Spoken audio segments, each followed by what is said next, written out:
Meltzer Group, Bender Family Foundation, Blake Real Estate, and Snyder Cohn CPAs and Trusted Advisors.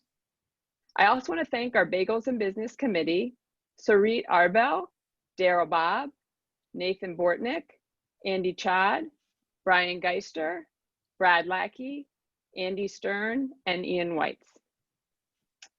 We want to thank you for joining us for our first online Bagels in Business. We did hear that there might have been a small glitch with ordering from Bethesda Bagels, but we do have the business. But the bagels, you might have to call Bethesda Bagels just to work out whatever glitch there was with the code. Anyway, back to the program. While we miss seeing you in person at the JCC, we're very excited that we can bring you this program to you from the comfort of your home or office. Following Jamie's presentation and Q&A, we'll have an opportunity to network in smaller groups. We'll be putting you into virtual breakout rooms to give you a chance to chat with other participants. If you're not interested in participating, please leave the meeting when the program ends. We will wait about a minute, and for those of you who are still in the Zoom, we'll be sending you to breakouts. Jamie has agreed to briefly visit each breakout room for some additional conversation. So now that's all out of the way, let me introduce Jamie Ratner. Jamie Ratner is an entrepreneur, Maryland mother of two, and founder and CEO of CertifiKID, the nation's largest resource for parents to find and save on kids' activities and family-friendly experiences. She also recently acquired Macaroni Kid, a digital media powerhouse that delivers hyper-local content on kids' activities and family-friendly events, destinations, products, and services to parents nationwide through 450 plus publishers. This acquisition, which we'll talk about later, positions CertifiKID as one of the largest parent-focused digital media and advertising companies in the country, as well as the premier resource for parents nationwide to discover and save on everything families want and need, from kids' activities, camps, classes, and birthday parties to family friends experiences, events, products, and services. CertifiKID sprouted from an idea 10 years ago and has grown into a national brand focused on helping families spend more quality time together, creating incredible memories on a budget. Jamie recently appeared in the popular ABC TV show Shark Tank and received a $600,000 investment in her company from Kevin O'Leary, one of the top 5 biggest investments Mr. O'Leary has made in any company in 10 seasons of the show. And now I'd like to introduce Jamie Ratner. Welcome. Thank you so much for having me. Well, it's great to have you here, and thanks for rescheduling. Jamie was supposed to be our guest in April, so unfortunately didn't get to have you in person, but really glad to have you here today. So we're gonna move through a number of questions, and then we'll leave some time at the end for some Q&A. We already have some questions that our participants sent in, and then as we mentioned, we'll send you to breakout rooms as well. So before we start talking about CertifiKID, let's talk a little bit about you. Can you tell us a little bit about what you were doing before you had the idea to launch the business? Sure. So prior to launching this business, my background was actually in security and criminal justice. So I literally had no idea what I wanted to do when I went to college, and I walked into the counselor's office and we got to talking, and basically we figured out I liked the show Law and Order, and next thing you know, that ended up being my major. So, you know, my advice is don't let your kids just walk into a counselor's office. But you know, I enjoyed criminal justice and security, but there was always like some passion in me for one day having a business. So I was constantly coming up with ideas and throwing them out there to my husband, and he turned them all down. But this was the one that he was like, go for it. So you had told me before that you said just like you just mentioned that you've always been an entrepreneur by heart. Can you explain a little bit what you meant by that, and what were some of those other ideas that you didn't go for? It was just something like in me that was just always like, I just knew something was missing out of, you know, what I was doing. But I was just, my ideas were always flowing. I mean, the one that my husband makes fun of me the most about is like I was really into like personalization before it became so easy these days. But there was this company Friendly Folks that I kind of, bought a little franchise and was trying to make pictures with names on them. So I have a box of that in my basement. But I think I was ahead of a lot of trends, but just didn't activate on them right away. So I'm sure a lot of people can relate to that. People thinking about kind of ideas all the time, particularly over the last few months. But so set the scene for us. In 2009, when you came up for the idea for CertifiKID, and then what were the first steps you took to move towards from an idea to an actual business? So we were on a drive to my in-laws at the time lived in Pittsburgh, and my kids were, I had a baby and a 1-year-old, and they were in the back seat of the car, crying, long drive. But I had, hours to talk to Brian, and I pitched him this idea about this new site Groupon that I really liked, but that it wasn't geared to families. So, it wasn't geared to me as a mom. It had spas and restaurants, but, that wasn't what I needed. And, I needed music classes and, birthday parties. And so I started telling him about it, and he just, he liked it. And in that car ride, he came up with the name CertifiKID, which not my favorite. But, we devised, how are we going to get a website? How are we going to get subscribers? How are we going to get businesses to run? So we came up with, on that drive, that 3-hour drive, we kind of came up with the basis of what we were going to need to do to make this happen. And we just started moving quickly. And, my goal was by that May to launch, because I knew that this was going to be something, I wanted to be the first out of the box, because I knew this space was going to be very popular very fast, which I was right about. And there was tons of competitors once I did launch. But I do believe we were the first ones in the family space to launch. So that's how it started. And so kind of looking back or thinking back, since I know we don't have time for the entire story, which I've had the pleasure of hearing, which is really interesting for anyone who wants to, you have other speeches and other things where you've kind of walked through the first 10 years of business. But just to give everyone an overview, can you first give us just the basics of how CertifiKID works, and then some highlights of the business between your launch and Shark Tank? Sure. So the business. Yeah, go ahead. So CertifiKID is basically, subscribe, families sign up, they get an email with a different offer every day. And they buy directly from our website a voucher that they can take to, whether it's a play place or, amusement park. And then there's no cost to the vendor. We just take a percentage of whatever we sell. So that, the concept is there's no risk here for the business, because they're not paying anything up front. They're getting exposure to, tons and tons of local families, and we're getting them new people in the door. So that's kind of the basis. It's evolved over many years. We do tons of other stuff as well, but that's kind of the essence of what CertifiKID is. I guess highlights from the years. I mean, I think, that first year I knew it was going to take off when, we had Urban Pirate. I think it was Urban.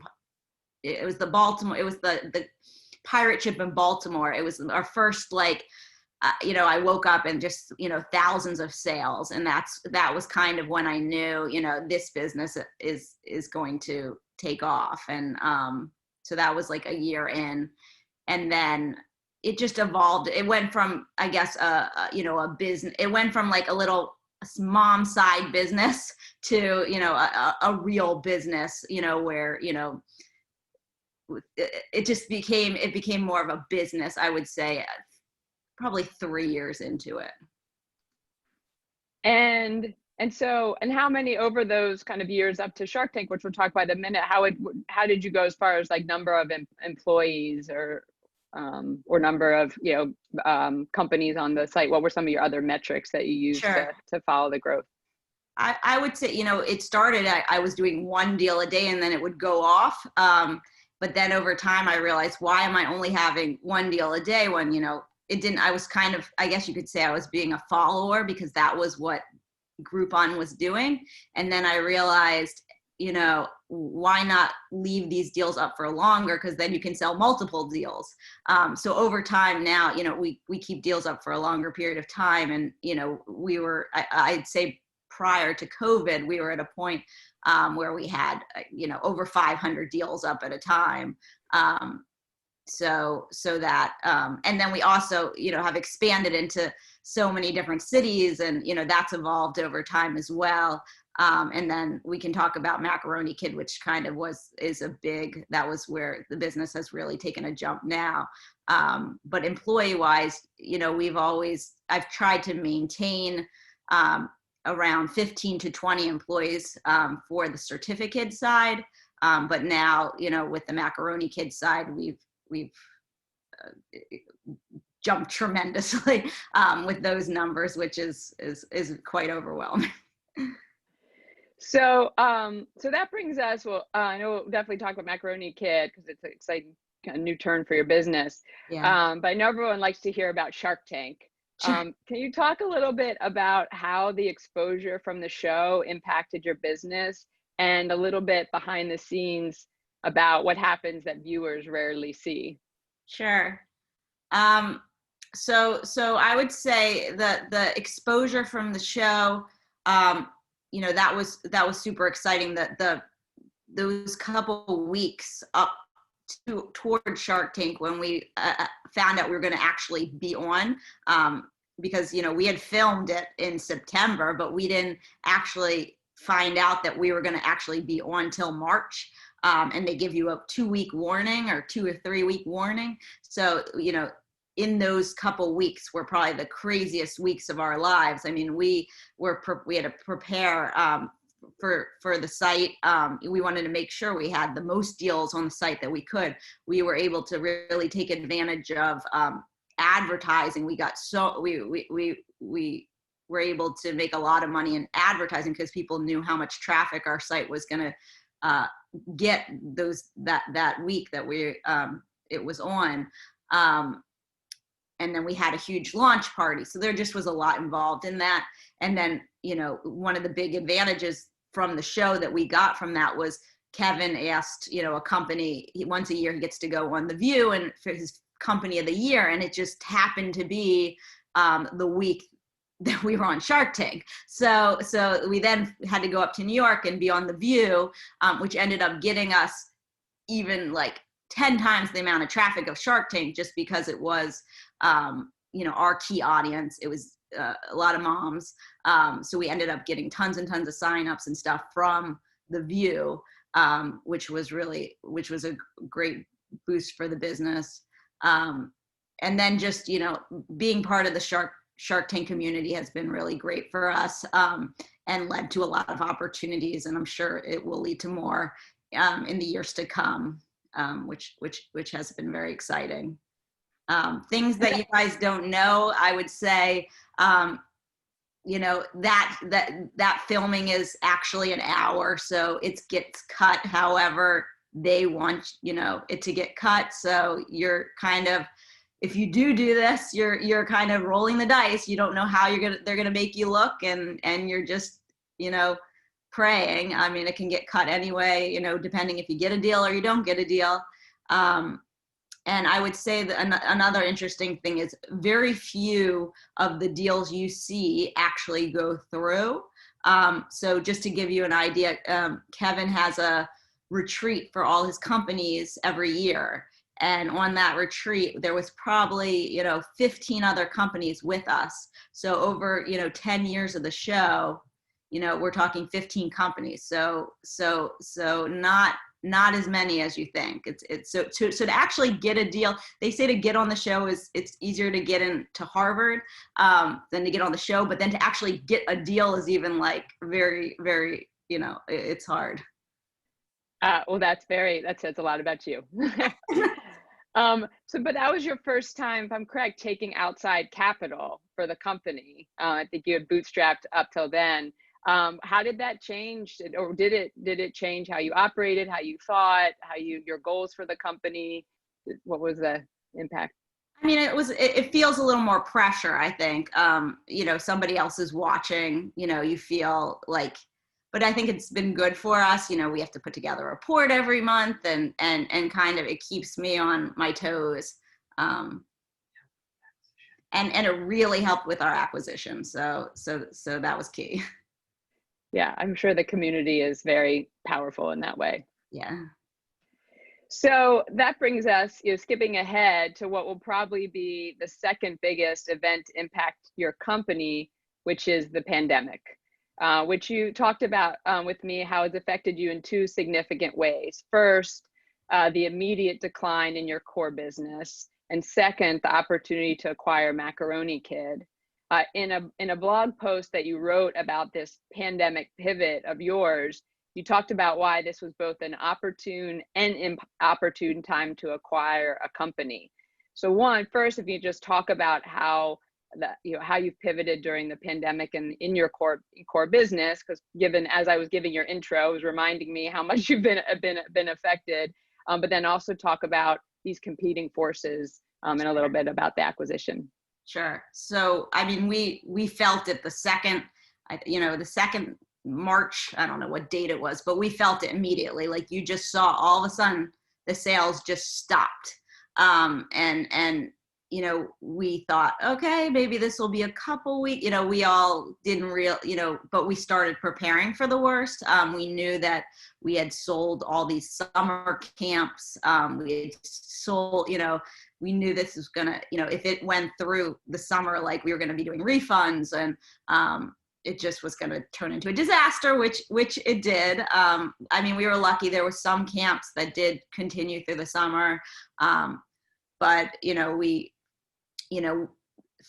here's an example, like, some place like Zavazone, who like our most popular, people love Zavazone, we did a flash sale with them, and we weren't seeing sales like we would usually. So we were like, what are we going to do? So we figured out, well, what do parents want and need right now? So we started to kind of shift to CertifiKID from home, and we started to sell things that you could, activity kits to do at home, food delivery at home, just anything that people might be interested. So we kind of shifted our focus. We do a lot of paid advertising, so we were able to get through these months with a lot of paid advertising from those companies that are doing well right now. So that's what's really kept us going. There is stuff, like farms are selling, but there's just a lot that's not open and won't be open for a while for us. So we did, we had to cut salaries, we had to furlough people, we had to go through all that. And then we get this opportunity for Macaroni Kid. And so just to give you guys an understanding, Macaroni Kid, they are predominantly moms throughout the country, and they buy a license for their territory, and they send out a newsletter for everything that's to do in that area. And they actually can sell their own ads for their own territory. But the core company owns the whole subscriber base for Macaroni Kid, and does their business model is that they do experience marketing using these moms throughout the country to do these really, really cool advertising campaigns. They work with big brands like Target and Kraft and Walgreens. And so, like, for example, they'll send these 100 moms in their community out to Walgreens and deliver flowers to their local Walgreens employee and take pictures and video and things like that. It's really, really cool advertising. And they hadn't been as, this business had not been affected by the pandemic. And it also opened up a ton of opportunities for us in terms of, national growth and having,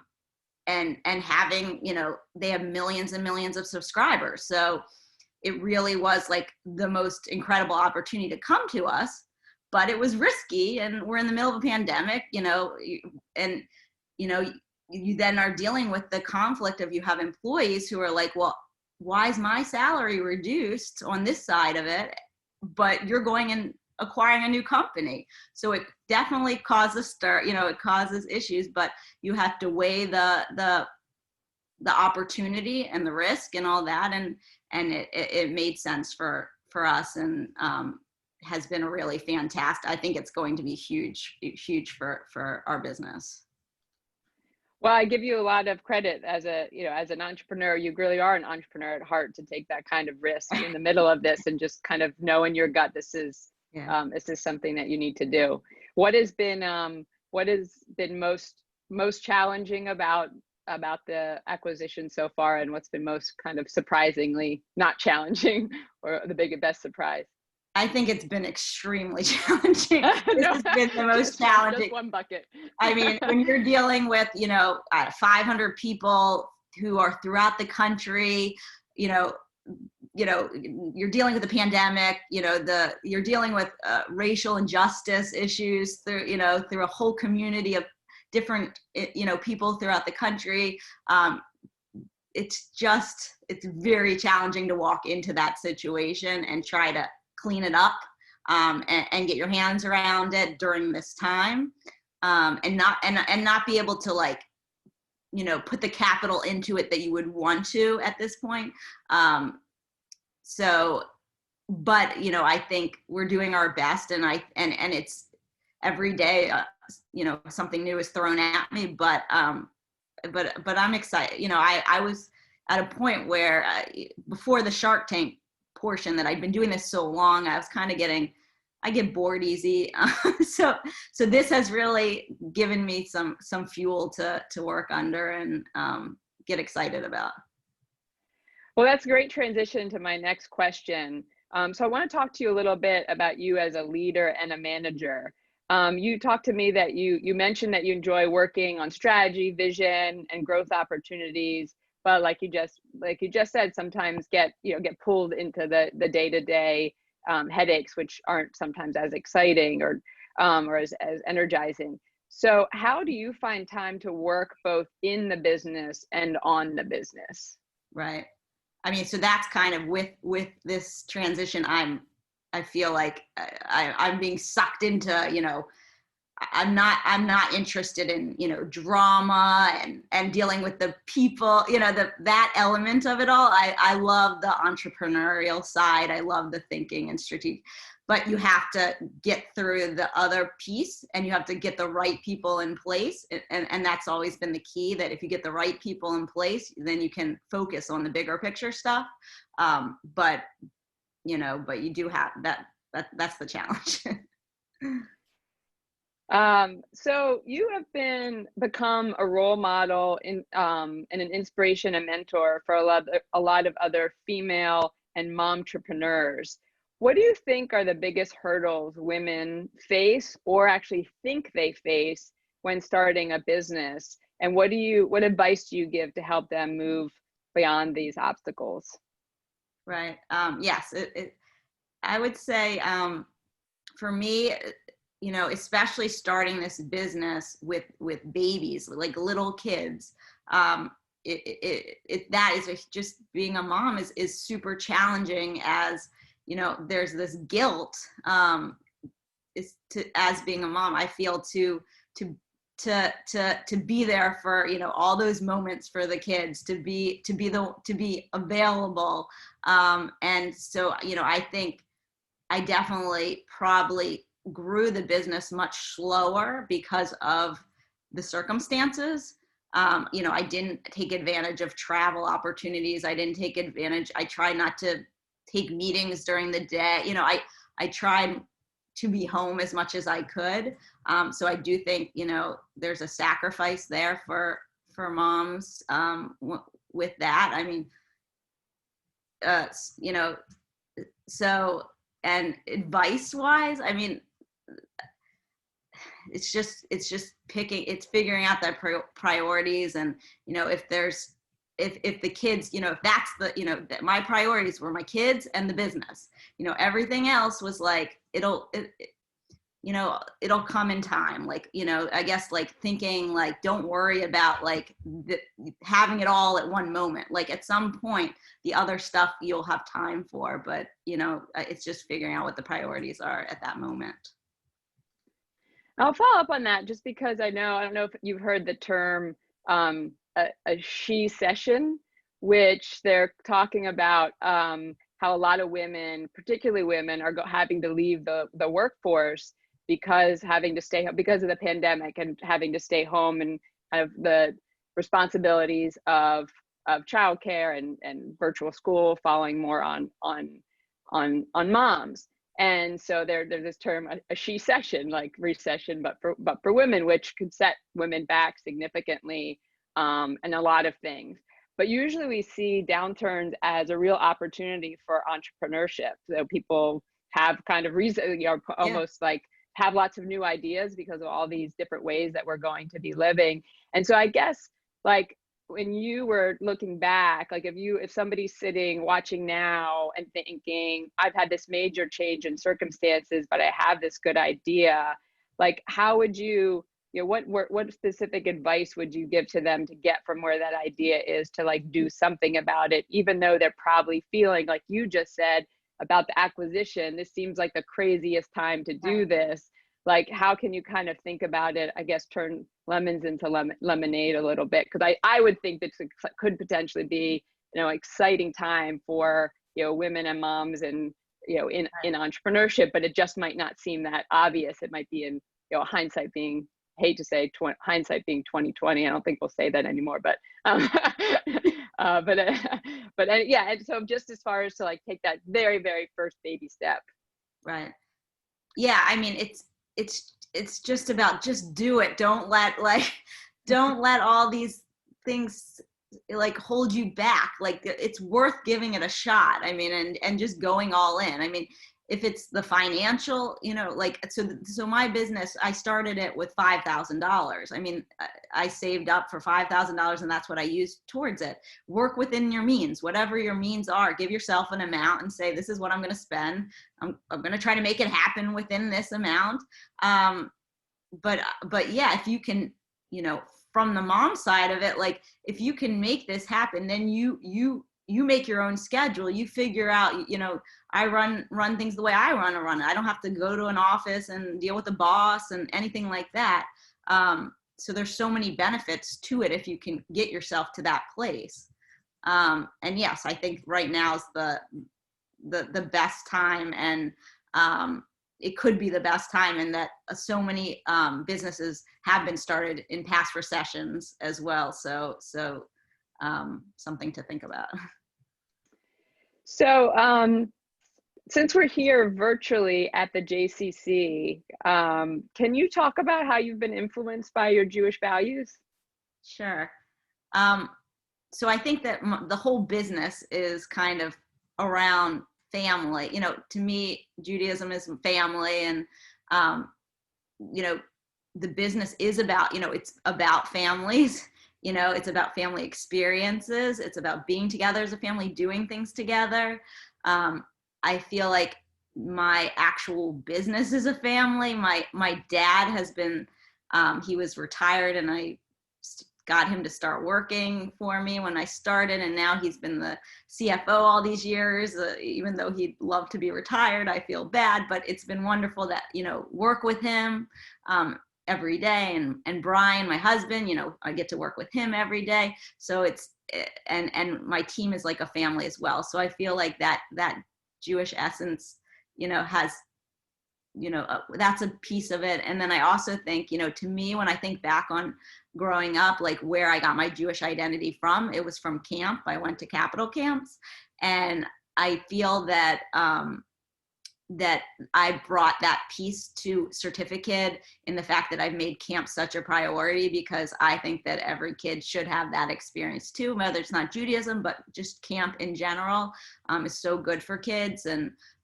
you know, people thought I was nuts when I started. I said, we're going to put a sleepover camp up. They're like, no one's going to buy a sleepover camp, you know, and it was only, you had an hour, you know, you had a day to buy it, and we were selling sleepover camps. So, you know, I think it's great to open up, you know, to everybody to be able to go. We offer scholarships. We do a scholarship program to offer kids who typically couldn't go to camp so that they can go to camp. So it's just been a big piece of the business.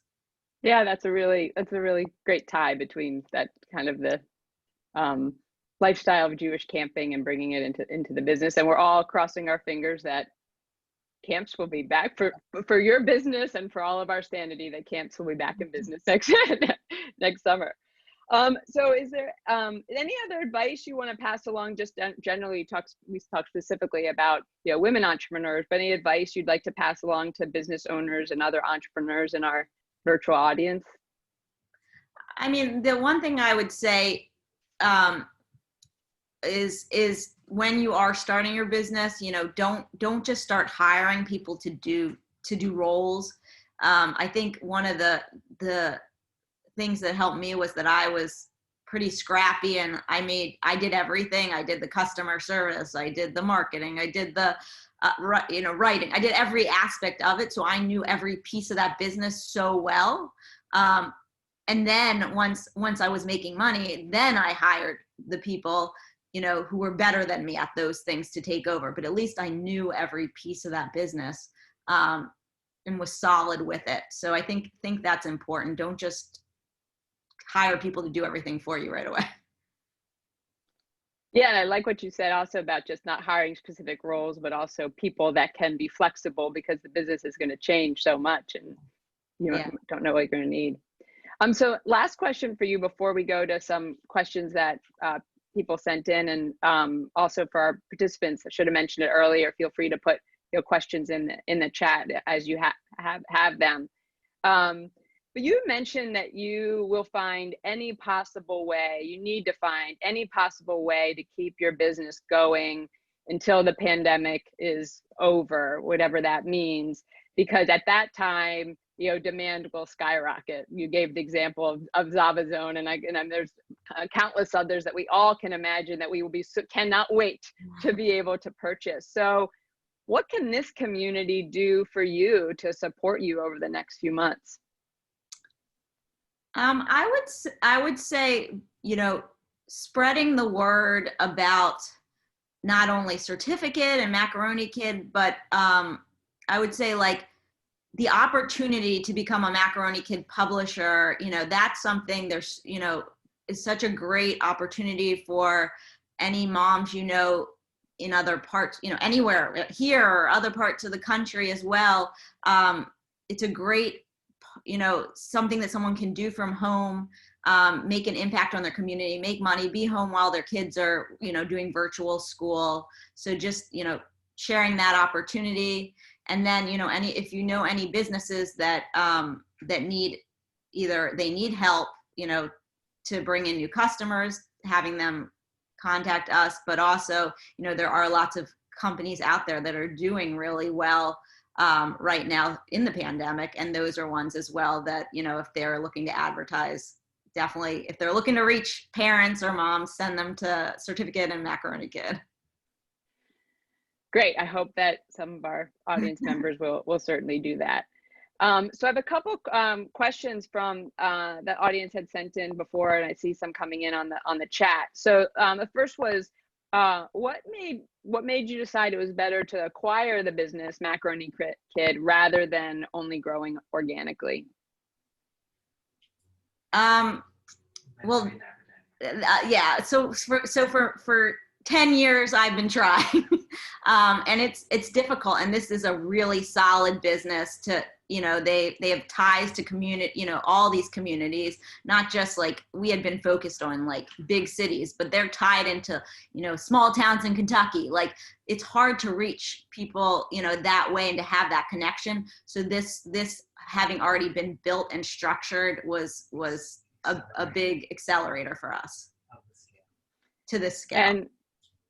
And just a follow up, someone just asked on the chat, how do you become a Macaroni Kid publisher? Just to add on to people wanting to help build the network. There's a link on there on Macaroni Kid to become a publisher. That you can just go to Macaroni Kid and become and you just fill out a form and we'll be in touch. Good, growing by the minute. So we touched a little on this, but can you talk a little more about what it's like working with an investor partner, and when is the right time to consider seeking investor funding versus bootstrapping or taking out a line of credit? So I guess what would you have done if you hadn't gone on Shark Tank? Would you have looked for outside investment at other places? So we always had lots of opportunities for investment throughout the years. We never needed the investment. We were profitable after our third month. Honestly, we did the Shark Tank for exposure, for the exposure, for the opportunities it would lead to. So, I mean, my recommendation is to do what you can without having to take investment. I mean, I've had control the whole time, which has allowed me to make the best decisions for the business. So that would be my advice. Couple other Shark Tank follow-ups. So someone's asking, is Mr. Wonderful Kevin O'Leary as difficult as he appears on TV, or is he good to work with? No, he's such a sweet man. I mean, they all have characters, they play their character. I've spent a lot of time with him now. We've had dinners out. He's a very, very he's a kind of a quiet guy, very sweet, funny, and yeah, not that's the character. And then also follow up on Shark Tank. So one of our audience members was surprised when you said that most deals on Shark Tank don't happen. How is that so, and what happens to those businesses? So you've got to remember, it's a 1 hour negotiation. Once you get down to the paperwork and everything, there's lots of things people can't agree on when it comes down to the contracts. This was another one sent in beforehand. What do you say to other women entering the technology space? And also, as a side, a recommendation to you that you be a guest on Skimmed from the Couch. You haven't heard of it. So advice on entering the tech space. Tech space. It's funny. I don't always feel like I'm in the tech space.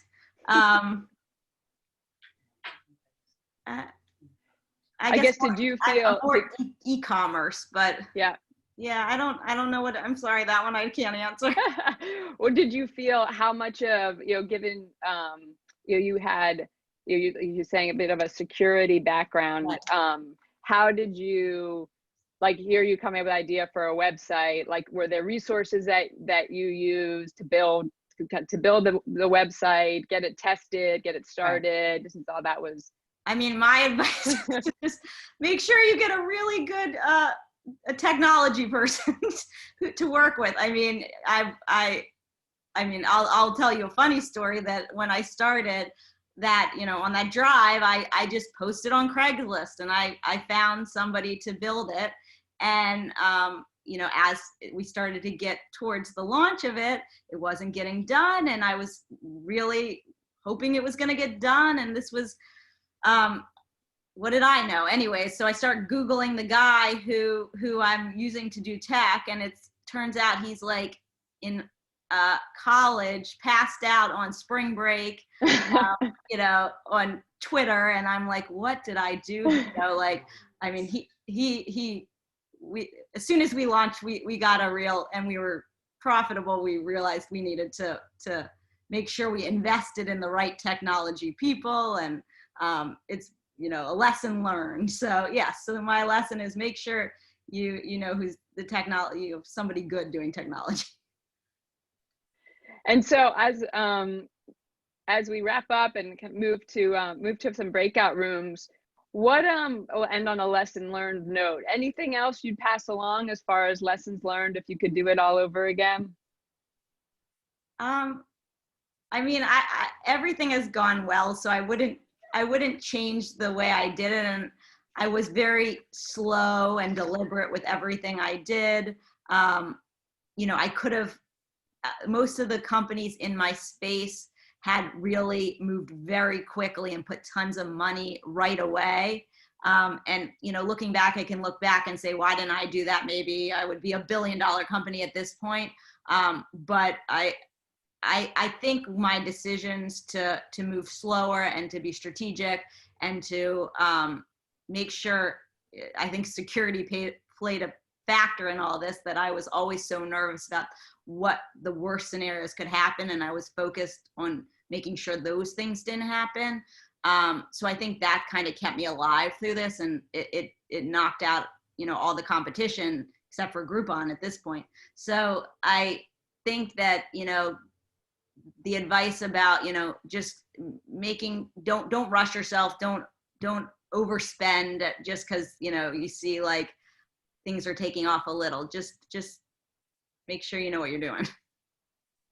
Well, it's great advice, and you definitely have it's an impressive story given the fact that how many of the big high flying, you know, daily deal sites raised a lot of money and didn't make it to where you are right now. So I personally wish you and your business all the best luck over the next few months, because it sounds like you have a lot of opportunity ahead. Thank you. So I want to thank you, everyone, for joining us this morning. Thank you to Jamie for sharing your story with us. I hope everyone will join us for a brief networking opportunity. We're going to leave it to the Zoom gods and goddesses to help us put everyone in breakup rooms. So if you want to stick around, we hope you do, or just for 15 minutes or so to meet others on, and Jamie will pop into the different breakouts. Just stay on your computer and we will put you onto the big breakout rooms. And thanks again, and we'll be looking to bring another Bagels and Business to you in a couple months. So thanks to everyone for logging on.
we should come over. Everybody's welcome. That's the beauty of working from home, right? That's right. Hey, I have one more question for you. Someone told me once when you start the Shark Tank, you stand there for like 15 minutes where they make sure all the shots are right. Is that true, or? 1 minute. So you stand there and wait for 1 minute before they make sure everything is good? Yeah. Jamie, I wanted to ask you about working in this community. What kind of supports did you get? Were there networking groups that you found helpful, or moms groups? I'm new to this community. I'm from Connecticut, so I'm trying to feel my way around. I'm trying to think. When I first started, there was, I don't remember the name, but it was a small group of mom entrepreneurs that I did go to like a session. I'm trying to think. Didn't leave a big impression. I think Maryland Business Center has a group. As I said, I had my kids and I was that's where I feel like I missed out on a lot of stuff because I didn't do that kind of stuff, which I think would have been super helpful to do some more networking kind of stuff. Eva, whereabouts in Connecticut are you from? Westport. Okay. Do you know Connecticut? Yeah, I grew up in Farmington, lived there for 20 years. Oh, cool. How long have you been here? Only about 3 years now here in Maryland. Oh, 3.5 for us. There you go. We're in it together though. Yeah, well, what do you find?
How you built a business.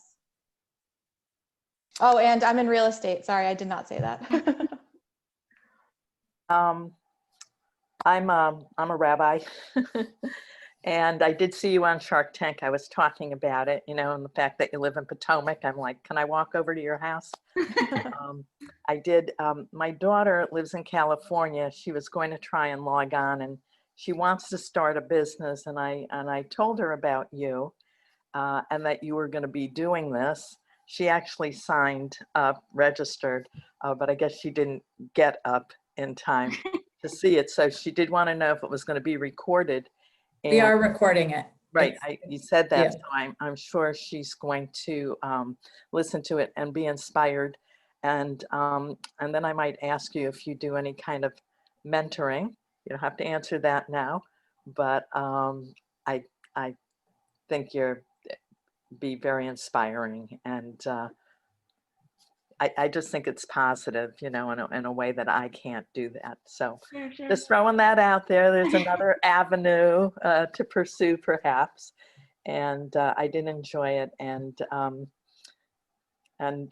hopefully things will build up in different directions as we evolve in this difficult era. Yeah. Nice to meet you. Where are you a rabbi, Betsy? I had some small congregations that had financial problems, so I'm pretty much independent, and most people who connect with me are unaffiliated. So like I've done bat mitzvahs at the JCC at times.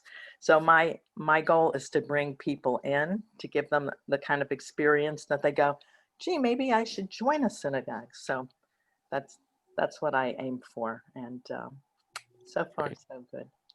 Very cool. Very cool. So yeah, so I'm Eric Woodworth, and Jamie, I think maybe we've emailed or other over time, but I work with some small business owners in the area, and it's always impressive to see a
Hi, anybody on in this room?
Hello?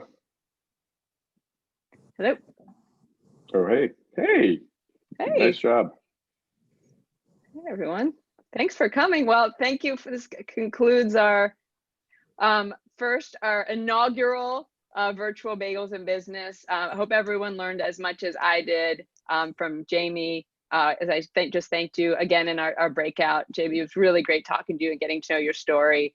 And we'll all do everything we can to be supporting CertifiKID over the next few months and beyond. So thanks to everyone. For those of you who this is your first Bagels in Business, we hope to see you at the next one. And to our loyal fans, thanks for supporting the event, and hope to see you all in person soon. But this was a very good substitute. And lastly, thank you to Rachel Osman and Jody Schulmanson for putting this together and making this all work and promoting it. We had a really great attendance and feedback on the event. So thank you both and the JCC team for all you did to help make this happen.